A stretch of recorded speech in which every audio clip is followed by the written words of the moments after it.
항해자라는 이 노래를 함께 부르면서 야곱 생각이 났습니다. 야곱이 삶에 어느 순간 힘들고 너무 어려울 때 이런 노래말을 떠올리지 않았을까 하는 생각인 거죠.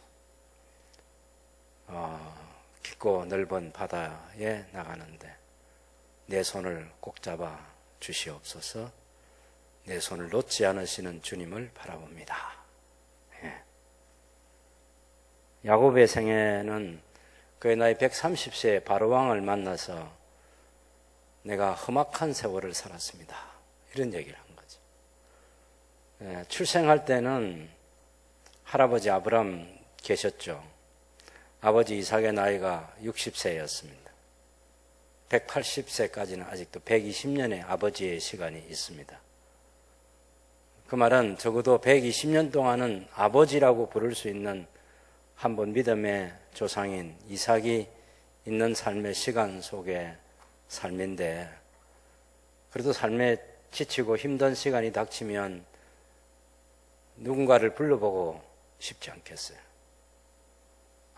아버지 이삭에게 물어봐야 되겠다. 아버지 이삭이면 어떻게 하셨을까? 아버지에게 물어보면 할아버지가 어떻게 했는지 얘기해 주겠지. 자기 삶이 너무 힘들고 어려울 때 저는 그런 생각을 충분히 할 수 있다고 봅니다. 바로 야곱의 시간에 항해자의 이 노래를 부르고 싶지 않았을까. 그의 봄, 여름, 가을, 겨울을 생각해 보면 여름을 보내면서 가을을 맞이하면서 열매 맺는 한 사람이 되기 위해서 얼마나 힘든 시간을 보냈을까. 그래서 그 생애 마지막 겨울이 오기 전에 바로를 만나서 내 나그네 인생길에 우리 조상들의 연수에 미치지 못하지만 그가 130세에 내가 험악한 세월을 보냈습니다. 그리고 마지막 시간을 너무나 아름답게 보내고 주님 품에 안긴 이야기를 야곱의 봄, 여름, 가을, 겨울이라 그렇게 말할 수 있겠습니다. 비록 힘들고 지친 삶이었지만 야곱이 우리 인생에 주는 큰 교훈들이 있는 거죠. 긴 시간, 적어도 야곱으로 살았던 시간, 출생해서 바단 아람에 가서 그곳에서 20년 보내고 숫곳에서 10년 보내고 그래서 돌아올 때 하나님께서 자기 형 에서를 만나 주기 전에 마하나임으로 하나님의 군대가 나타나셔서 너 가는 길에 내가 동행해 주마. 두려워하지 말아라. 형 에서를 만나는 것이. 그게 그의 77세 때 형과 깨어진 관계가 20년이 지나도 회복이 안 되는 거죠. 그래서 아람을 떠나서 베델로 돌아올 때 아들 11명, 딸 하나 이렇게 두고 어마어마한 부를 가지고 돌아오지만 그 마음 가운데 두려움, 형에 대한 두려움, 에서에 대한 두려움, 장자의 명분을 팥죽 한 그릇에 샀죠. 아버지를 속이고 형을 속이고 그렇게 해서 축복 기도를 받아냈죠. 형이 자기를 죽이겠다 하고 한 그 말이 생생하게 기억나죠. 20년이 지나간다고 잊혀지겠습니까? 그래서 두려워할 때 하나님의 군대를 보여주셔도 야곱은 여전히 두려워할 수밖에 없는 거죠. 그때 야복 나루토에서 씨름하는 야곱에게 하나님께서 나타나셔서 이름을 고쳐주는 이스라엘, 하나님과 겨루 이긴 자라고. 바단 아람까지 그의 생애를 야곱의 인생이라 그렇게 말할 수 있습니다. 속이고 속임을 당하고 자기도 속이고 또 외삼촌에게 속임을 당하는 인생 99세까지 생애라고 말할 수 있겠죠. 97세 적어도 그 정도의 긴 시간을 야곱으로 살아왔던 야곱이 드디어 이스라엘로 살기 시작합니다. 하나님께서 그 이름을 고쳐주시고 나서 어떤 것도 두려워하지 않고 이제는 하나님께서 나와 함께 하시는 그 그 확신을 가지고 이스라엘로 그의 생애를 살죠. 그러다가 이제 그의 생애 마지막 부분에 가면 이스라엘 정도가 아니라 자녀들을 축복하고 또 그들의 미래를 말해줄 수 있는 그런 예언가로 신령한 하나님의 영의 사람으로 그의 나머지 인생을 살았다. 그렇게 볼 수 있겠습니다. 이런 야곱의 생애 우리가 잠시 살펴보면 오늘 25장에서는 그 이삭의 60세에 쌍둥이로 자기 형 에서와 함께 태어난 야곱의 삶의 시작을 볼 수 있습니다.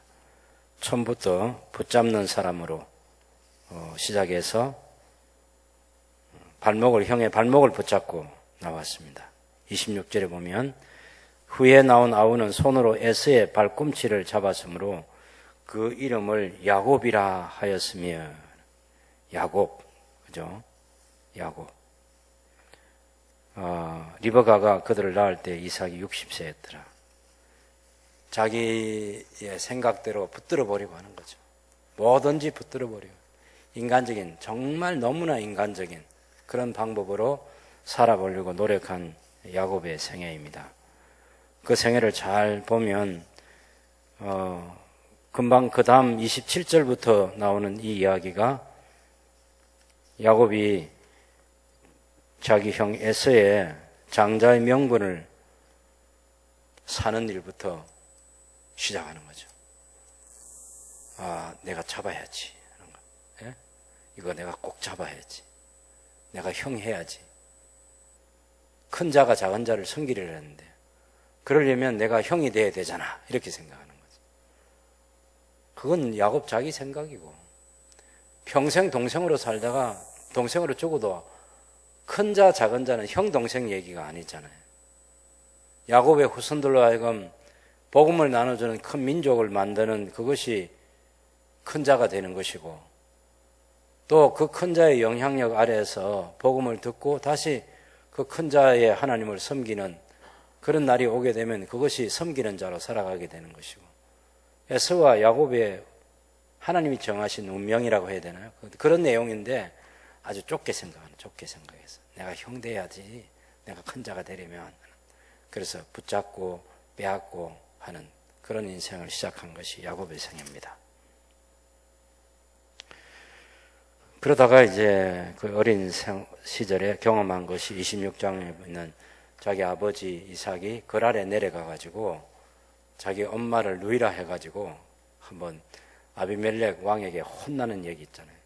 아브라함 때 20장에 보면 아브라함 때도 그 그랄 왕이 아비멜렉이고 여기 26장에 보면 이삭 때도 아비멜렉인데 왜 그러냐면 아비멜렉이 왕의 이름이에요. 왕의 호칭.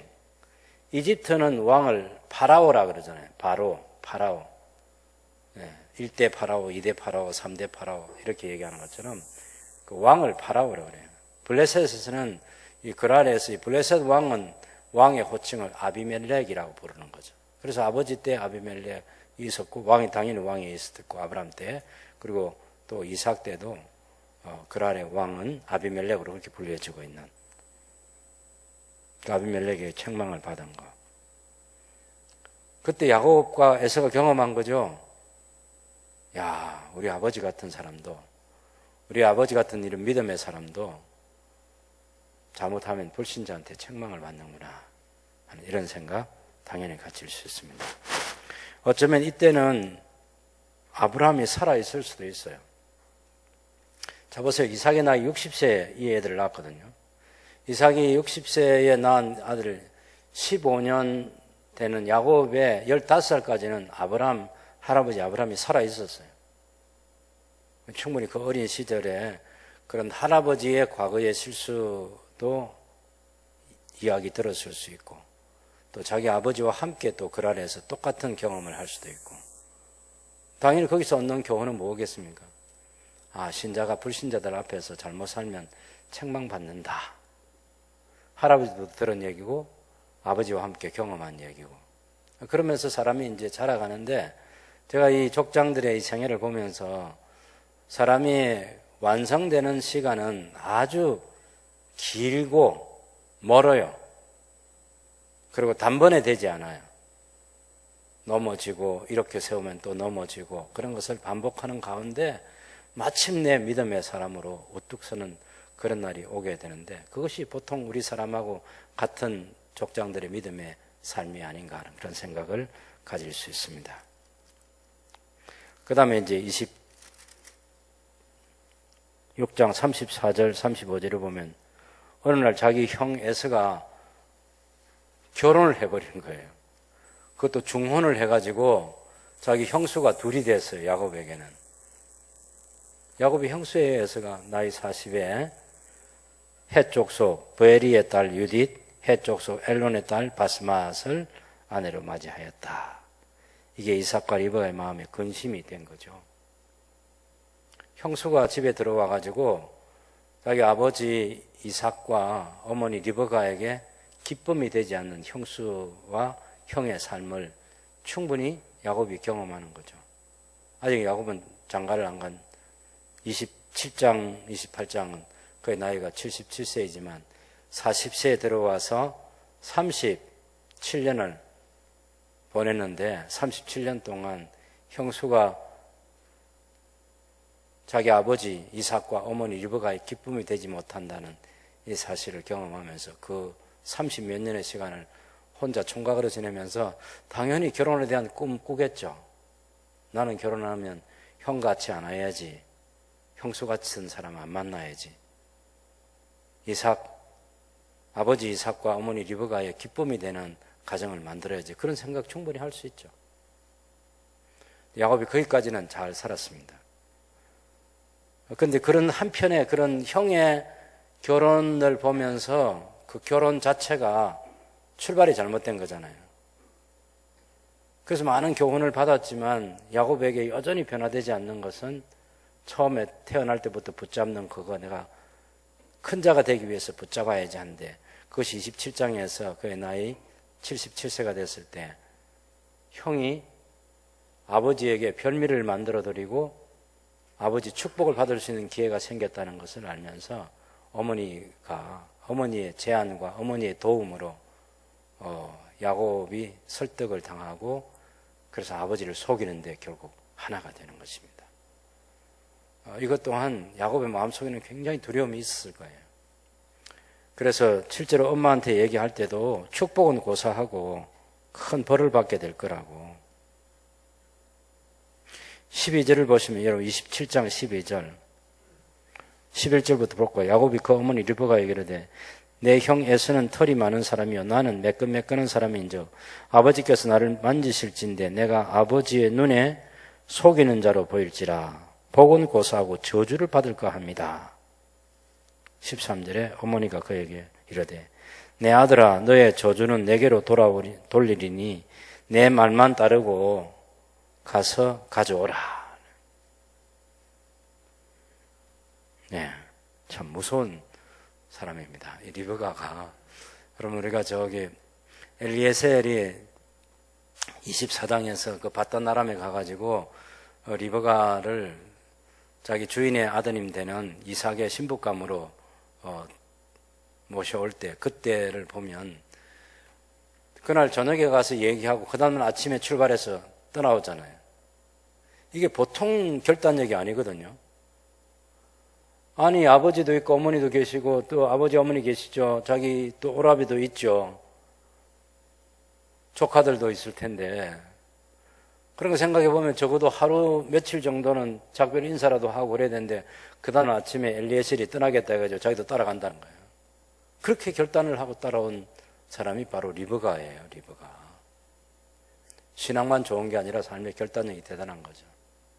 그 무서움이 좋은 쪽으로 발전해야 되는데 남편을 속이는 눈먼 남편을 속이겠다.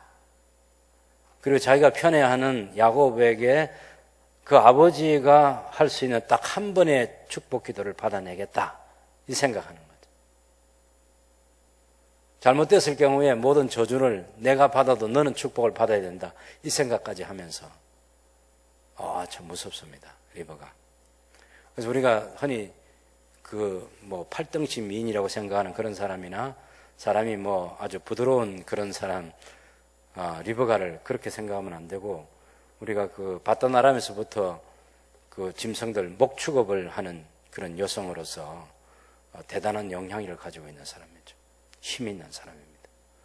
사실은 그 잠언 31장에 나오는 현숙한 여인이 그 우리가 동양에서 말하는, 우리나라에서 말하는 현숙한 여인이 아니고 힘 있는 여자입니다. 능력 있는 여자가 누구냐?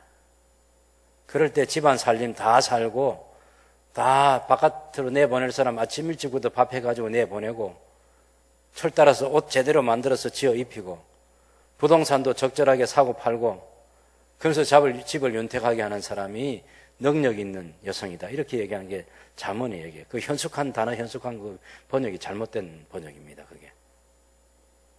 그러니까 사라라든지 여러분 이 리버가라든지 이런 여성들을 보면 대단히 그 시대에 능력 있는 사람으로 자기 삶을 살았던 사람입니다. 매 수줍음 타고 나는 못한다 하고 막 그렇게만 생각하는 게 그게 현모양처가 아니라는 것을 성경이 가르치는 거죠. 그래서 리버가의 잘못됨은 계시의 말씀을 가지고 자기 남편을 설득해야죠. 여보, 하나님께서 이렇게 말씀하시는데 야곱을 축복해야지 에서를 축복하면 안 됩니다. 에서는 다른 축복 기도를 해주면 됩니다. 족장의 계보를 이어가면서 누릴 그 복은 야곱에게만 해당되는 것입니다. 그래도 아무 문제가 없죠. 두 아들 갖다 놓고 장남부터 기도해주고 차남 기도해준다고 무슨 잘못되는 일이 생깁니까? 137세의 이 이삭이요, 입맛은 여전히 왕성한가 봐요. 미식가인가 봐요. 그래서 에서에게 요리 만들어 오면 내가 축복 기도해 주겠다. 그 기회를 리버가가 놓치지 않고 아들 야곱과 함께 모의를 해가지고 아버지를 속여 축복 기도를 받아냈는데, 그것 때문에 이제 77세에 형이 자기를 죽이려고 하니까 바단 아람으로, 실제적인 내용은 바단 아람으로 피신 가는데 리버가가 그때도 지혜를 발휘해서 아버지 이삭에게, 야곱의 아버지 이삭, 그리고 자기 남편 이삭에게 얘기해서 무슨 얘기를 하는가 하면 46절에 27장 45절에 보면 야곱에게는 내 형의 분노가 풀려 네가 자기에게 행한 것을 잊어버리거든 내가 곧 사람을 보내어 너를 거기서 불러오리라. 어찌 하루에 너희 둘을 이르랴. 그러다가 그렇게 이제 야곱에게 얘기해놓고 자기 남편 이삭에게는 내가 헷 사람의 딸들로 말미암아 내 삶이 싫어졌거늘 야곱이 만일 이 땅의 딸들 곧 그들과 같은 헷 사람과 딸들 중에서 아내를 맞이하면 내 삶이 내게 무슨 재미가 있으리요. 우리가 에서가 결혼을 해서 37년 동안 지금 그 해쪽 속에 며느리 들어와 가지고 우리 집에 하나도 기쁨이 없었다. 또 야곱이 여기서 이런 가난한 사람하고 또 결혼해야 되겠냐. 그래서 당신이 잘 축복해 줘서 바단 아람에 보내서 거기서 우리 며느리감을 짝을 찾아서 야곱이 돌아오도록 그 길로 보냅시다. 그래 가지고 이제 축복 기도를 해주는 거예요. 이때 이제 이삭은 처음으로 기도를 제대로 합니다. 28장 3절 이하에 보면 그가 이제 바단 아람에 가서 내 외삼촌 라반의 딸 중에서 아내를 맞이하라 그래 놓고 28장 3절에 전능하신 하나님이 내게 복을 주시어 내가 생육하고 번성하게 하여 내가 여러 족속을 이루게 하시고 아브라함에게 허락하신 복을 내게 주시되 너와 함께 내 자손에게도 주사 하나님이 아브라함에게 주신 땅 곧 내가 거류하는 땅을 내가 차지하게 하시기를 원하노라. 이건 이제 족장 그 조상인 아브라함과 이삭에게 하신 그런 하나님의 약속이고 그 약속을 따라서 야곱이 그것을 이어가도록 이삭이 기도해 주는 거죠. 그렇게 해서 가다가 10절 이하에 보면 브엘세바에서 떠나 하란으로 향하여 가다가 한 곳에 이르러 해가 진지라 거기서 유숙하려고 그곳에 한 돌을 가져다가 베개로 삼고 거기 누워 자는데 꿈에 본적 사닥다리가 땅 위에 서 있는데 그 꼭대기가 하늘에 닿았고, 또 본적 하나님의 사자들이 그 위에서 오르락 내리락 하고, 또 본적 여호와께서 그 위에 서서 이르시되 나는 여호와니 너의 조부 아브라함의 하나님의 이삭의 하나님이라. 네가 누워 있는 땅을 내가 너와 네 자손에게 주리니 네 자손이 땅에 티끌같이 되어 네가 서쪽과 동쪽과 북쪽과 남쪽으로 퍼져나갈지며 땅의 모든 족속이 너와 네 자손으로 말미암아 복을 받으리라. 내가 너와 함께 있어 네가 어디로 가든지 너를 지키며 너를 이끌어 이 땅으로 돌아오게 할지라. 내가 네게 허락한 것을 다 이루기까지 너를 떠나지 아니하리라. 하나님께서 77세까지 77년을 인생 살면서 그 결정판이 아버지와 형을 속이는 그런 야곱을 하나님께서 포기하지 아니하시고 야곱이 가는 길에 동행해 주시는 거죠. 그래서 루스, 베델이라고 하는 그곳에 이래서 나타나셔서 너 가는 바단 아람까지 내가 같이 갈 거야. 너 다시 거기서 나오도록 내가 도와줄 거야. 임마누엘의 약속이죠. 우리가 에스겔서 8장, 9장, 10장, 11장 보면서도 갖는 희망이 무엇입니까? 그 하나님의 성전에서 우상 숭배하는 제사장들이 있는 그 성소에 견디지 못해서 지성소에 계신 하나님이 성전을 버리고 동쪽으로 떠나시면서 그 길이 바로 바벨론 포로로 잡혀가는 언약 백성들의 자손이 지금 포로로 잡혀가는 그 길에 하나님 동행하시고, 그리고 에스겔에게 그발 강가에서 여호와 하나님 나타나시잖아요. 예루살렘에 아직 성전이 파괴되기 전인데 예루살렘에 하나님이 계시지 않고 포로민들의 삶 가운데 함께 동행하시는 여호와 하나님을 보여주죠. 야곱도 지금 브엘세바의 헤브론에 자기 아버지와 함께 계실 거라고 생각하는데 자기가 가는 길에 베델에서 나타나셔서 끝까지 바단 아람까지 동행을 약속해 주시는 하나님이시죠. 이것이 우리네 인생길의 큰 희망입니다. 야곱보다 나을 게 하나도 없다고 저는 생각합니다. 여러분은 모르겠는데 저는 제 개인적으로 그래요. 야곱보다 내가 나은 게 있냐? 100번을 물어봐도 없습니다. 그렇게 대답할 수밖에 없는 연약한 인간입니다. 근데 하나님께서 포기하지 아니하시고 붙들어 주시고 동행해 주시고 손 놓지 않으시고 인도해 주시는 하나님이신 거죠. 야곱이 그 희망 가지고 하나님 말씀을 들으면서 돌 기둥을 세우고 예배하고, 그리고 그 이름을 베델, 하나님의 집이라 이렇게 부르는 거 있잖아요. 하나님의 집. 사실 야곱이요, 이런 이름 짓는데 아주 귀재입니다. 마하나임, 하나님의 군대라든지 이런 거. 엘 베델, 하나님, 하나님의 떡집, 하나님의 집, 이런 이름. 엘로헤 이스라엘. 엘 하면 하나님인데 엘로헤 하면 엘로힘의 그 연계행이라고 그러는데 뒤에 서서 이제 앞에 걸 수식하는 그런 말을 연경이라고 하거든요. 엘로헤 하면 하나님, 엘 하면 하나님이잖아요. 엘로헤 하면 이스라엘의 하나님. 네. 이스라엘의 하나님. 그런 이름, 정말 대단한 장면가로서 이름을 잘 짓습니다. 근데 삶을 보면 또 달라요. 삶을 보면. 야곱의 이중성이라고 말할 수 있죠. 야곱의 이중성. 하나님께서 지금 사닥다리 위에서 나타나셨잖아요. 그것 사실이잖아요.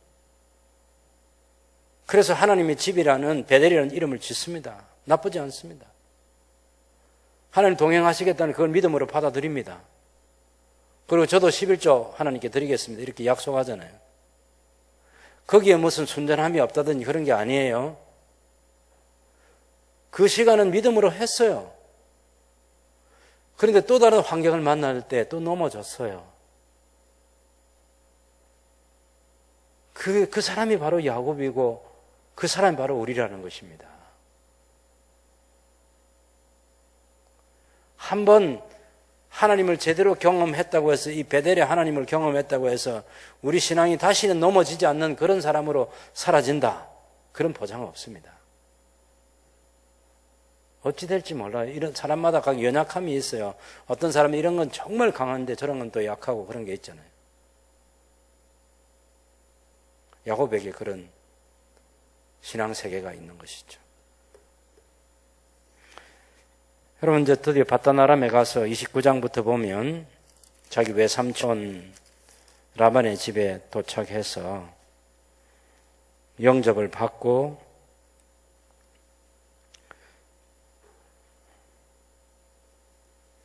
첫 번째 사람들을 만나죠. 라헬도 만나고요. 라헬이 지금 양을 몰고 왔는데 첫 번째 그 야라헬 만나면서 첫 번부터 이제 아마 마음에 들었나 봐요. 라마의 딸 라헬과 그 외삼촌의 양을 보고 나아가 우물 거기에서 돌을 옮기고 외삼촌 라반의 양떼에게 물을 먹였다. 10절에 이런 얘기를 하죠. 11절 그가 라헬에게 입 맞추고 소리내어 울며 그에게 자기가 그 아버지의 생질이고 리브가의 아들됨을 말하였더니 라헬이 달려가서 그 아버지에게 알림해 라반이 그의 생질 야곱의 소식을 듣고 달려와서 그를 영접하여 안고 입 맞추며 자기 집으로 인도하여 드리니 야곱이 자기의 모든 일을 라반에게 말을 했다. 그래서 라반이 뭐라 말해요? 너는 참으로 내 혈육이다 하였더라. 야곱이 한 달을 그와 함께 거주하더니 라반이 야 어찌 일만 하겠냐. 그래서 이제 라헬을 달라고 해서 7년을 봉사하는. 그러고 나서 이제 자기는 7년 동안 7년이 7년 같지 않고 수일처럼 지나가 버린 7년이 있잖아요. 라헬과 결혼할 생각에 그만큼 라헬이 마음에 들고 아름다웠죠. 근데 결혼식을 마치고 잠자리에서 그 다음날 아침 일어나 보니 라헬이 아니고 레아라는 사실을 알게 된 거죠. 외삼촌에게 속은 것입니다. 우리 집에는 동생부터 시집 보내는 법이 없다. 아니 그럼 처음부터 얘기해야지. 결혼식 시키지 말고 조금만 기다리라. 레아부터 결혼식 시키고 그 다음에 라헬하고 너 둘 결혼시켜줄게. 그래도 아무 문제 없는 거예요. 근데 외삼촌의 욕심이 뭡니까? 이놈이 절대로 라헬을 포기하지 못할 거야. 계산이 다 되는 거죠. 다시 7년을 더 봉사하라고 해야지. 왜? 무임금 노동이잖아요. 노동력은 너무나 좋죠. 야곱이 그거 전문으로 하는 사람이에요.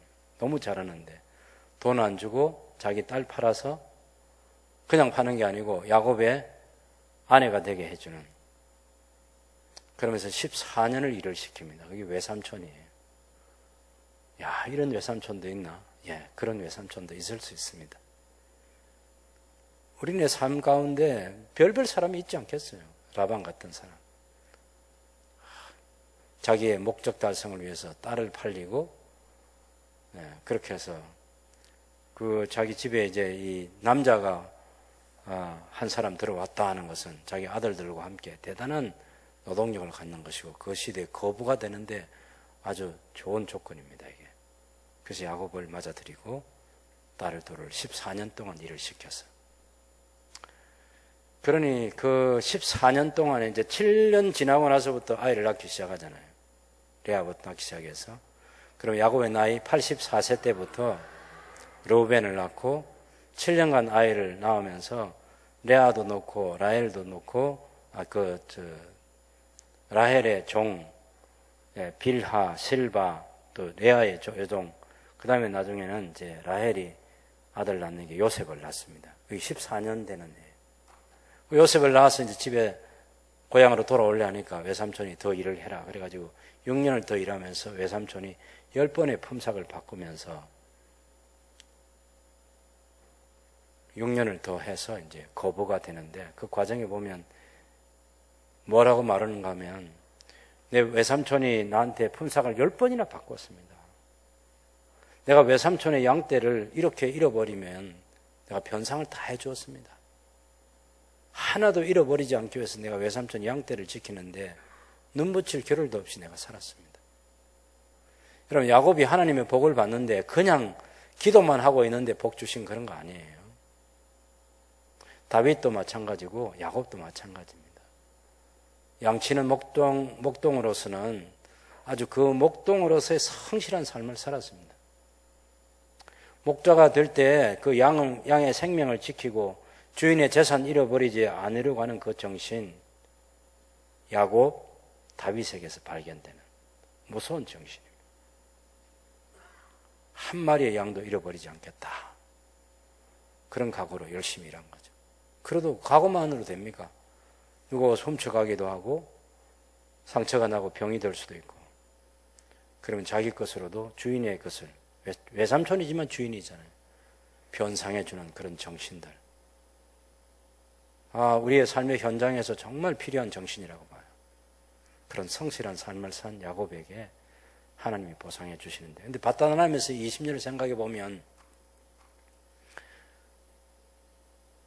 외삼촌의 제안이나 야곱이 그것을 수락해 자기가 얻고 싶은 라헬을 얻기 위해서 7년 또 7년 14년을 봉사하는 거나, 외삼촌이 품삯을 계속 이렇게도 바꾸고 저렇게도 바꾸는데, 외삼촌은 처음에 야곱이 잘 되는 쪽을 보고 그 잘 되는 쪽을 자기가 취하고 그 반대편을 야곱에게 줬는데, 야곱이 그 반대편을 맡으면 또 야곱이 잘 되는 거예요. 그럼 또 바꾸는 거예요. 여러분, 우리 그 가게 가운데 말이죠, 어떤 가게 잘 되면 그 주인이 자기가 하겠다면서 세대를 가지고 가게 잘 되는 사람 내보내고 하는 사람들 있잖아요. 우리 저기 창원역 그 중앙역 근처 가면 그 무슨 뷔페 하는 그것도 전국적으로 한때 유명해진 거 아닙니까? 주인이 뺏어서 가게가 잘 되는 거 보고. 외삼촌, 야곱의 외삼촌도 그런 식으로 하는 거죠. 그런데 계속 야곱을 불리하게 하면 하나님께서 그쪽에 또 복 주시는 거예요. 야곱은. 어쨌든 하나님의 꿈이 뭡니까? 사실은 이 라반과 그 아들들의 생애는 하나님의 집중이 아니에요. 하나님은 인간적으로는 아주 정말 냄새가 별별 안 좋은 냄새가 나는 야곱이지만, 야곱이 아브라함과 이삭과 야곱의 그리고 그 자손들을 통해서 하나님의 왕국을 이 땅에 이루려고 하는 그 목적 하나 때문에 야곱의 그런 인간성에도 불구하고 하나님께서 야곱에게 복 주시는 거죠. 몰아주시는 거예요. 몰아주시는 거. 가끔은 여러분 이런 사람이 있을 거예요. 아니, 저 사람은 나보다 못한데 왜 저 사람 잘 될까? 모르죠, 우리는. 하나님이 어떤 계획을 가지고 있는지 우리는 몰라요. 하나님께서 하나님 주권과 섭리 가운데 그 사람을 통해서 하나님 영광 받으시는 그런 일을 하고 싶어 하실 수도 있는 거죠. 그래서 사람이 성공했다고 해서 내가 모든 사람보다 지혜롭고 모든 사람보다 유능하고 모든 사람보다 신앙이 좋고 그렇게는 인생이 안 만들어져 갑니다. 그런 교과서적인 인생은 얼마 없어요. 어느 날 보면 저런 사람이 잘 되는 그런 것도 볼 수 있는 거죠. 야곱이 양떼들이 임신할 때 말이죠, 잉태하는 그 과정에 보면 이상한 나무 갖다 놓고 그러면 다 쇼예요. 그게 실제로 효과가 있는 게 아니야. 하나님께서 야곱에게 복을 주시는 거지. 외삼촌이 품삯을 바꾸면서 그런 것도 하는 거 보고, 그래서 야곱에게 복을 주시는 하나님의 거기에 초점이 있는 거지. 마치 그런 것이 사실이 돼가지고 우리도 그렇게 하면 복을 받을 수 있다, 이런 그림 보여주는 게 아니란 말이에요. 출생할 때 큰 자가 작은 자를 섬기리라고 한 그 작은 자가 큰 자로 섬기는 사람으로, 베푸는 사람으로 만드시기 위해서 하나님께서 야곱을 야곱되게 하시는 거예요. 그 복 주심의 과정이 있는 거죠. 그래서 야곱이 20년 동안 외삼촌의 집에서 부자가 돼가지고 드디어 돌아와야만 되는 역사적인 시간이 31장에 나오는데, 바단 아람에서요 20년의 시간을 한마디로 이렇게 얘기할 수 있어요. 하나님의 계시의 말씀은 더 없고, 28장에 있었던 그 하나님의 계시의 말씀, 그거 외에는 바다나람에까지 내가 동행해주고 다시 돌아오겠다는 하나님의 그 말씀 외에는 다른 계시는 없는 가운데 야곱이 인간적인 수단과 방법을 다 동원하고 머리 짜내어서 이렇게 저렇게 살아보지만 힘든 시간들만 있는 거죠. 14년, 6년 거기다가 노동 자체가 그 목축업이라는 게 힘든 노동인데 또 여자가 넷이잖아. 그리고 7년 동안은 아이들이 태어나고 또 6년 더 해서 13년 동안 큰아들이 13살이면 그 밑에 아이들 생각해요. 요셉이 막내로서 6살이니까. 그러니 얼마나 일들이 복잡하게 일어나겠습니까? 그런 20년을 보내고 하나님께서 부자로 만들어주셔서 드디어 이제 자기 고향으로 돌아와야만 했습니다. 그렇게 해서 31장에 와서 하나님께서 이 문제를 해결해 주시기 위해서 하나님이 또 나타나신 거죠. 31장 여러분 3절 보시면 여호와께서 야곱에게 이르시되 네 조상의 땅 네 족속에게로 돌아가라. 내가 너와 함께 있으리라. 예. 야곱이 자기 인생길을 자기가 마음대로 못합니다. 야곱으로 살아가지고는 늘 힘든 삶을 살 수밖에 없어요. 그래서 28장에서 하나님이 약속한 대로 너 이제 고향으로 돌아가야 돼. 20년이에요, 20년. 인간적인 수단과 방법, 지혜, 모든 것 다 내려놓고 너 고향으로 돌아가야 돼. 약속의 땅으로 돌아가야 돼. 그렇게 해서 야곱이 자기 아내들 레아와 라헬을 불러서 얘기해가지고 돌아옵니다. 그런데 그 짧은 시간에 라헬을 보시면 라헬이 자기 아버지의 그 드라빔을 훔칩니다. 드라빔. 이 드라빔을 왜 훔치느냐? 이게 그 가정의 수호신이거든요. 그 드라빔을 가진 자가 그 상속권을 가지고 있어요. 그러니 아버지의 드라빔을 딱 이 라헬이 훔치는 거죠. 보통 여자 아니에요, 여러분. 네, 보통 여자 아닙니다. 나중에 아버지가 와서 찾으려고 할 때 야곱이 막 야곱은 그거 몰라요. 야곱은 여호와 신앙을 가진 사람인데 그런 드라빔 같은 그런 것에 뭐 관심이 있겠습니까? 지금도 하나님이 계시를 받고 지금 베델로 돌아오기 위해서 두 여자에게 얘기해가지고 돌아가자 해서 돌아오는 시간인데 그런데 라헬이 그걸 드라빔을 훔친 줄 모릅니다. 그래서 누가 발각되든지 그는 외삼촌에게 죽임을 당할 것입니다. 그 정도 장담했는데 라헬의 장막에 있는 걸 모르죠. 레아의 집부터 해서 여종들의 집까지 다 짐 다 찾아보는데 라헬이 자기가 감추고 있었죠. 나귀의 안장 밑에다가 감춰놓고 내가 생리기간이라서 일어나 아버지를 영접하지 못함을 이해해 주십시오. 그러잖아요. 라헬이 무서운 여자예요. 자기 아버지를 속이는 거죠. 그런 걸 인간적인 수단과 방법들을 여전히 동원하는 언제든지 필요하면 레아, 라헬 그리고 두 여종 이런 사람들이 다 그런 식으로 삶을 이렇게 저렇게 꾸릴 수 있는 사람으로 그런 사람과 함께하는 20년의 시간이었습니다. 13년의 시간이에요. 13년의 시간. 그리고 돌아오면서 숫곳에서 10년을 보내고 107세 때 그 자기 아버지가 있는 곳에 돌아오지 않습니다. 31장에 보면 그래서 자기 외삼촌하고 언약을 맺습니다. 정거의 돌 무더기를 삼아가지고 52절에 보면 31장 5절에 이 무더기가 정거가 되고 이 기둥이 정거가 되나니 내가 이 무더기를 넘어 내게로 가서 해하지 않을 것이요 내가 이 무더기 이 기둥을 넘어 내게로 와서 해하지 아니할 것이라. 아브라함의 하나님 나홀의 하나님 그들의 조상의 하나님은 우리 사이에 판단하옵소서 하며 야곱이 그 아버지 이삭의 경유하는 일을 가리켜 맹세하고 야곱이 또 산에서 제사를 드리고 형제들로 불러 떡을 먹이니 그들이 떡을 먹고 산에서 밤을 지내고 라반이 아침에 일찍 일어나 손자들과 딸들에게 입맞추고 그들에게 축복하고 떠나 고향으로 돌아갔더라. 근데 야곱이 크게 걱정되는 게 있죠. 형 에서를 만나는 거예요.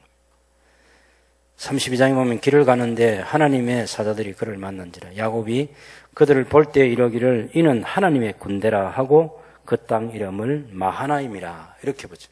마하나임.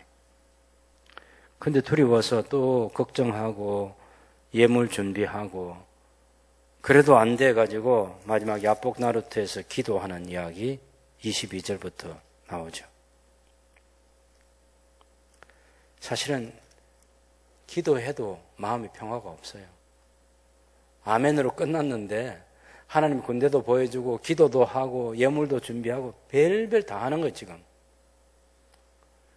야곱의 기도 생활이 그런 거예요. 기도할 때는 당연히 모든 걸 다 얻었다는 생각도 들고 하나님 다 해주시겠다는 생각이 들죠.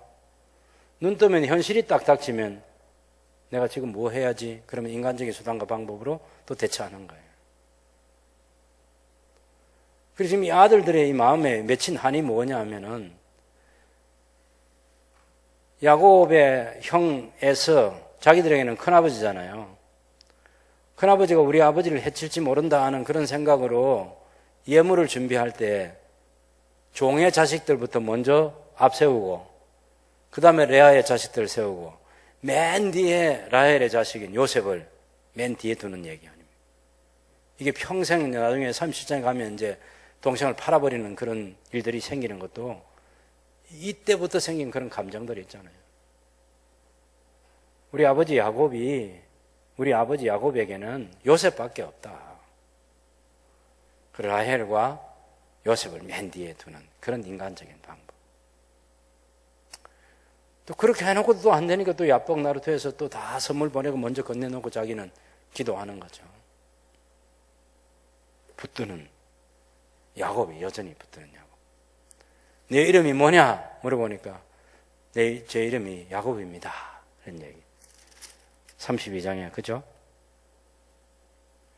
22절에 보면 밤에 일어나 야복 나루를 건널새 그들을 인도하여 시내를 건너가게 하고 그의 소유도 건너가게 하고 야곱은 홀로 남았더니 어떤 사람이 날이 새도록 이끌어 씨름하다가 자기가 야곱을 이기지 못함을 보고 그가 야곱의 허벅지 관절을 치매 야곱의 허벅지 관절이 그 사람과 씨름할 때 어긋났더라. 야곱이 그래도 계속 붙들고 있습니다. 당신이 내게 축복하지 아니하시면 가게 하지 아니하겠나이다. 네 이름이 무엇이냐? 27절 마지막에 그가 이르되 야곱입니다. 제가 붙드는 사람이고 간사한 사람이고 속이는 사람입니다. 그래서 이름을 바꿔줍니다. 28절에 그가 이르되 내 이름을 다시는 야곱이라 부를 것이 아니요 이스라엘이라 부를 것이니 이는 내가 하나님과 사람들과 겨루어 이기었습니다. 그래서 그 이름을 뭐라 그러죠? 버니엘, 하나님의 얼굴이라는 그런 별명을 짓습니다. 30절에. 그래서 여기까지가 야곱으로 살아왔던 생애, 이제부터는 이스라엘로 사는 그런 생애를 보여주고 있습니다. 이스라엘. 그래서 우리가 33장에 보면 여기도 형 에서를 위해서 딱 그 때를 떼내어가지고 그렇게 하지만 마지막 순간에, 정말 마지막 순간에 자기 형을 만나기 위해서 맨 뒤에 있다가 야곱이 제일 앞으로 가서 형을 딱 만나. 원래 종들에게 시킬 때는 이게 뭐냐 물어볼 때 이렇게 다 우리 주인이 형님을 위해서, 형 에서를 위해서 준비한 것입니다. 그렇게 말하라 해놓고 실제로 형이 자기의 사람들과 맞닥뜨리는 그때 제일 먼저 뒤에 있다가 앞으로 달려가서 형을 마주하는 사람이 야곱입니다. 변화된 것 같아요. 이스라엘이에요. 옛날 야곱 속이는 자가 아니에요. 그게 보시면 여러분 33장 1절을 보실까요? 야곱이 눈을 들어 보니 에서가 400명의 장정을 거느리고 오고 있는지라. 그의 자식들을 나누어 레아와 라헬과 두 여종에게 맡기고 여종들과 그들의 자식들은 앞에 두고 레아와 그의 자식들은 다음에 두고 라헬과 요셉은 뒤에 두고 자기는 그들 앞에서 나아가되 몸을 7번 땅에 굽히며 그의 형 에서에게 가까이 나아갔다. 그래서 하나님께서 만나니까 아무 걱정 없도록 에서의 마음은 다 풀려있는 그런 상태예요. 에서가 이 남자 같단 말이에요. 원래 사냥을 하고 들에 나가고 이 야성적인 사람이라. 야곱은 집안에서 뺑뺑 도는 사람을 꽁 하고 있는데 에서는 그런 사람이 아니에요. 벌써 자기 인생 성공적으로 살아가지고 동생을 기쁨으로 맞이해주고 동생을 자기가 있는 곳으로 초대하고 또 호위하는 사람들 붙여줘서 보호해 주겠다고 하고 이때도 야곱이 거짓말을 합니다. 형 먼저 가면 내 뒤따라가겠습니다. 그러고서는 여기서 이제 뒤따라가겠습니다 해놓고는 형은 내려가는데 자기는 위로 숲곳으로 올라가서 거기서 10년을 보내요. 형과 같이 가지 않습니다. 숲곳에 10년 보내고 세겜에 가서 빨리 베델로 내려가야 되는데 거기서 땅 사서 베크시다의 땅을 사가지고 정착하려고 하다가 자기 딸 디나가 그날 강간당하잖아요. 그것 또한 하나님께서 다 보시는 사건이죠. 야곱을 보호해 주시는 하나님께서 디나를 보호 못 해주겠습니까?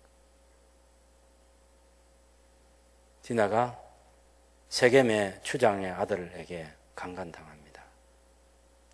그것 때문에 큰 위기가 닥치고 그래서 레위가 중심이 돼가지고 그 사람들에게 할례를 받으면 우리하고 너희하고 동맹을 맺을 수 있다 하고 결혼 동맹. 서로 속이면 서로 속여. 다 차지해야지. 다 죽이고 다 차지해야지. 그런데 야곱의 아들들이 한 발 앞섭니다. 할례를 받게 하고 3일째 되는 고통받는 시간에 칼로 가서 죽이죠.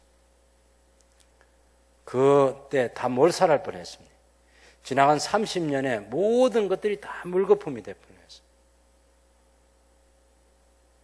그때 하나님께서 빨리 그 세겜을 떠나도록. 그래서 얼마 안 돼요. 그 베델까지 내려오는데 예루살렘에서 세겜까지가 60km 정도밖에 안 되잖아요. 그래서 야곱이 피신하는데 하나님께서 아무도 해하지 못하도록 두려움을 그 사방에 주셔가지고 보호해 주시죠.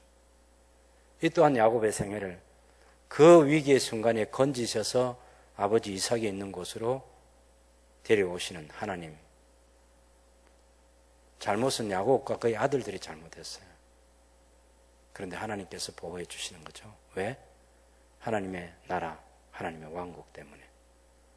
야곱을 살려야 되고 그 12아들을 살려야 됩니다. 지금 하나님 나라 씨가 처음에 한 사람 이삭, 두 번째는 에서와 야곱에서 또 야곱, 그리고 야곱에서 12아들 이제 이렇게 돼야 되는데 지금 물론 이 세겜에서는 11아들입니다만은 이미 베냐민을 임신하고 있는 상태잖아요. 라헬이. 뱃속에 든 아이까지 12명인데 이거 지키고 보호해야죠. 이제부터는 하나님께서 70명을 빨리 만들어가지고 이 가나안 땅에서 이집트로 이주시켜야 한단 말이에요. 그 큰 하나님의 계획에 이 인간들이 잘못해가지고 일을 저지르고 잘못하면 그쪽 가나안 사람들에게 몰살당할 만한 그런 위기를 만났는데 잘못은 이 사람들이 하지만 하나님께서 지키시고 보호해 주시고 그렇게 해서 에서가 그 이삭이 있는 데까지 무사히 데려오시죠. 그것이 35장에 보면 23절 여러분 보실까요? 35장 23절부터 26절까지 12아들, 물론 라헬은 죽었습니다마는 12아들, 마지막 핏덩이 아들 베냐민까지 12아들이죠. 이때의 나이가 야곱의 나이가 107세입니다. 107세. 그리고 요셉의 나이가 17세죠.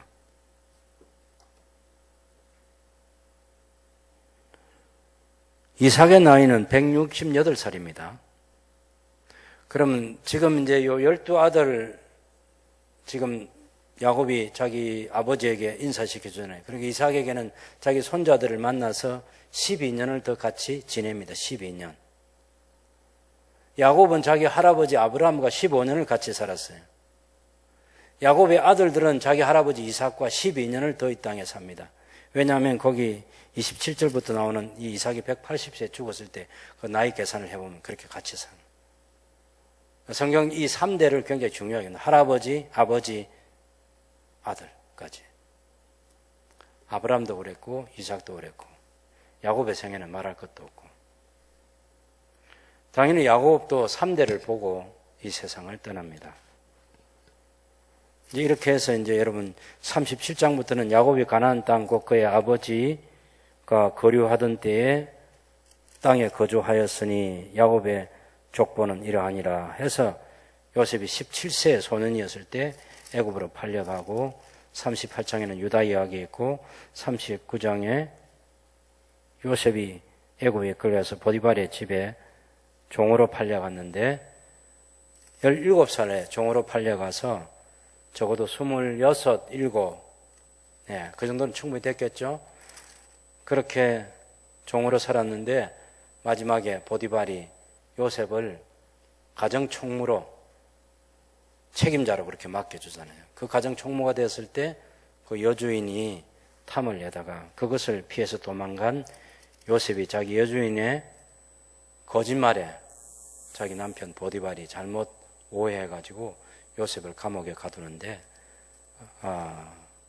그 감옥에서 결국 정치, 사회, 경제, 문화, 국가를 경영하는 모든 것들에 대한 이해를 할 수 있는 기회가 감옥에서 2년 세월이고 그렇게 해서 애굽의 총리가 된 게 30살이고 사실은 이삭이 180세 죽었는데 그때 요셉의 나이가 29입니다. 29.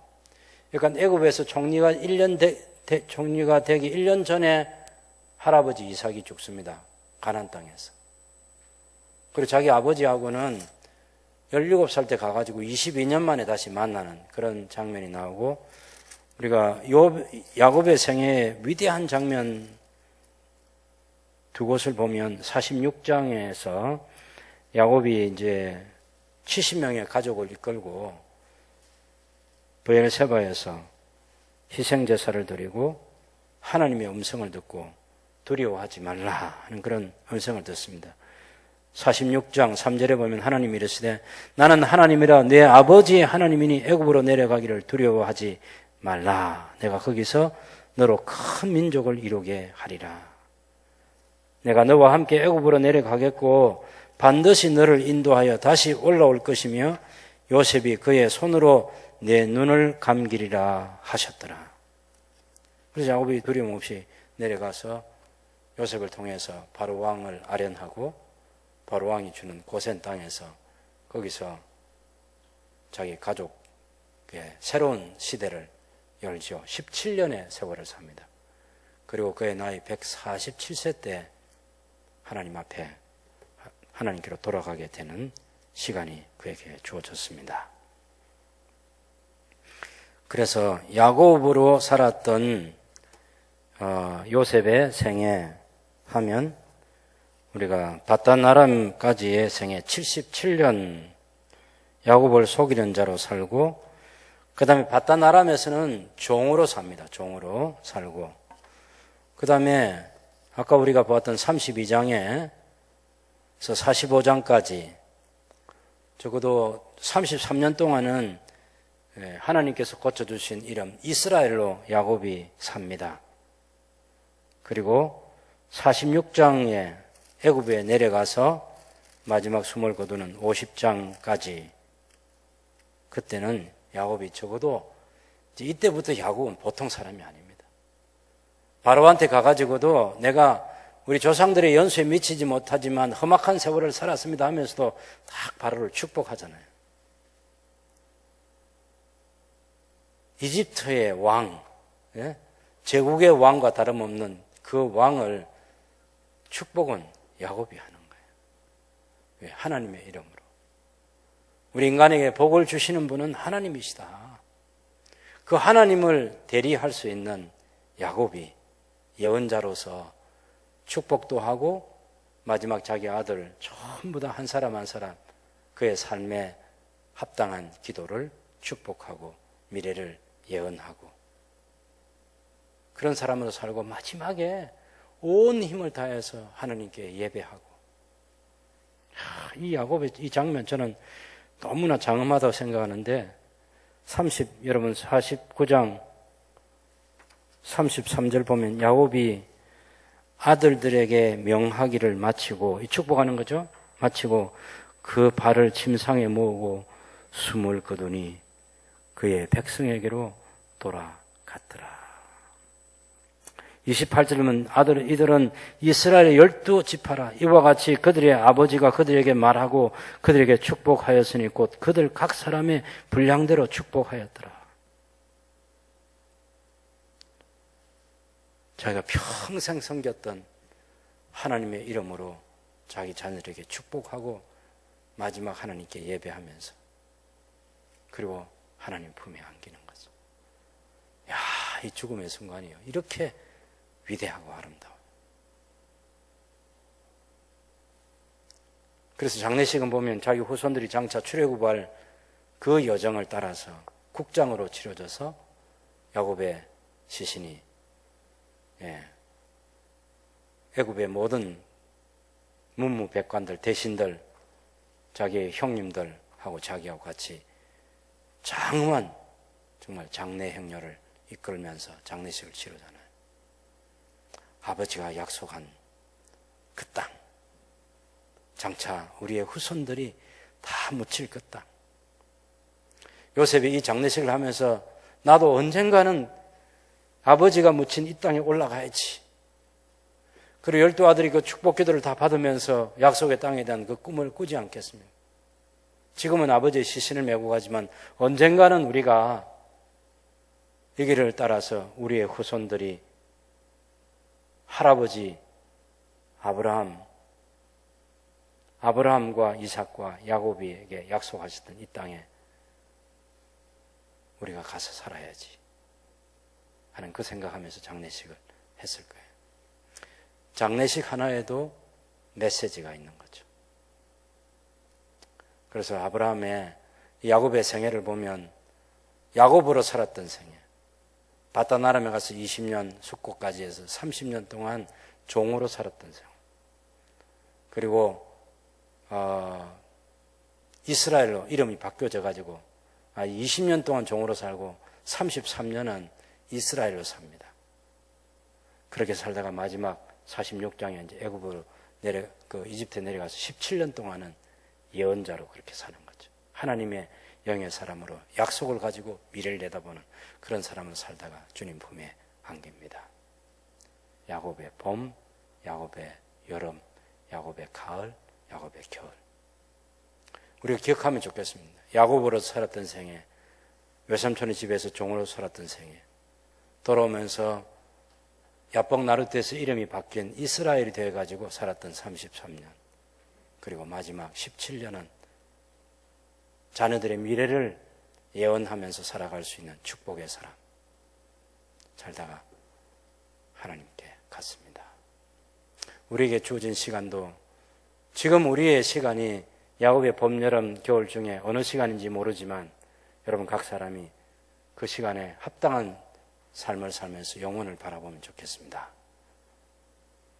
그래서 우리의 마지막이 우리의 가족들뿐만 아니라 우리 이웃, 우리 형제 자매들, 혹 새순교회에서 우리가 마지막 시간을 맞이하면 우리 모든 교우들을 축복하면서 주님 품에 안길 수 있는 하나님의 사람이 되면 좋겠습니다.